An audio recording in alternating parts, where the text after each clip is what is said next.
of the most daring financial undertaking ever thought as a new idea. Daring, that is bold. The project was regarded as an extremely happy dream.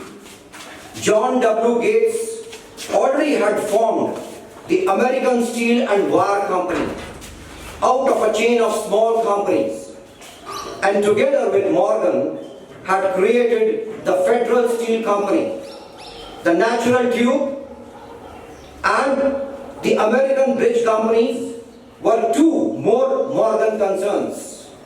Some other concerns were tin plate, steel hoop, sheet steel and the National Steel Company. But by the side, by Andrew Carnegie, gigantic vertical trust. Gigantic means extremely big. A trust owned and operated by 53 partners. Those other combinations of companies were Picayune, P-I-C-A-Y-U-N-E. Picayune means of little value. Those other combinations of companies might combine to their heart's satisfaction, but the whole lot of them couldn't make a dent in the Carnegie organization.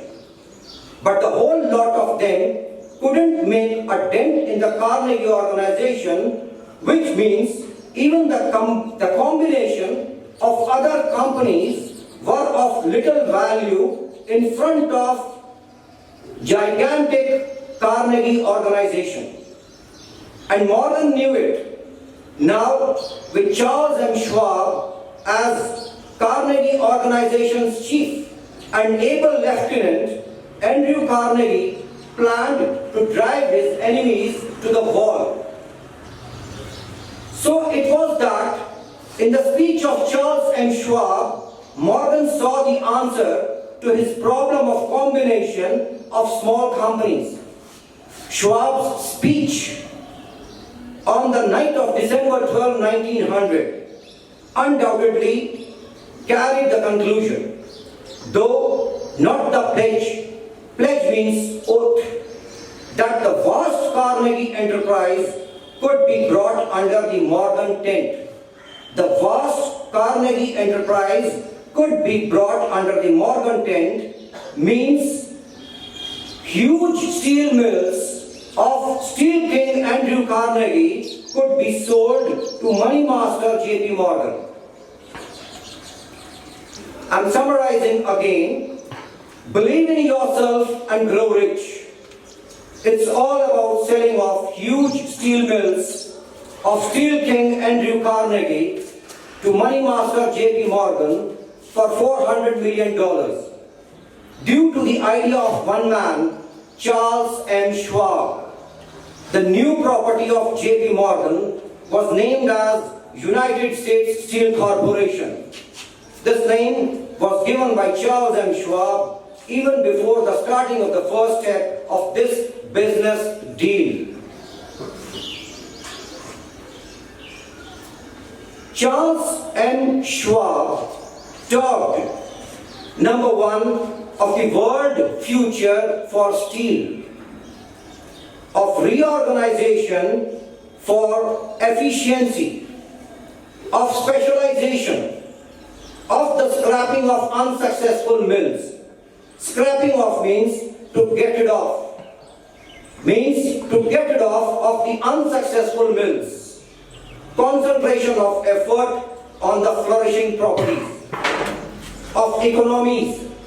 In the ore traffic, economies means wealth. Ore means rock or earth from which metal can be extracted. Of economies in overhead and administrative departments. Number 8, of capturing foreign markets. Their purposes. He was firm, had been to create monopolies, raise prices, and pay themselves fat dividends and out of privileges. Dividend means bonus or returns. Privilege means profit or advantage. Schwab criticized the system in his heartiest manner. The short-sightedness of such a policy, he told his hearers, lay in the fact that it restricted the market in an era when everything cried for expansion. By cheapening the cost of steel means by decreasing the cost of steel, he argued, an ever-expanding market would be created. More uses of steel would be produced, and a good portion of the world business could be captured.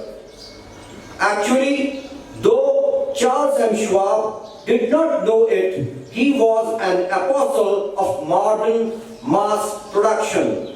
APOSTLE. Apostle means one sent on a mission. So the dinner at the university club came to an end. Morgan went home to think about Schwab's rosy predictions. Prediction means saying what will happen in future or forecast. Schwab went back to Pittsburgh, USA to run the steel business for V. Andra Carnegie. It took Morgan about 1 week to digest the feast or dinner of reason Schwab had placed before him.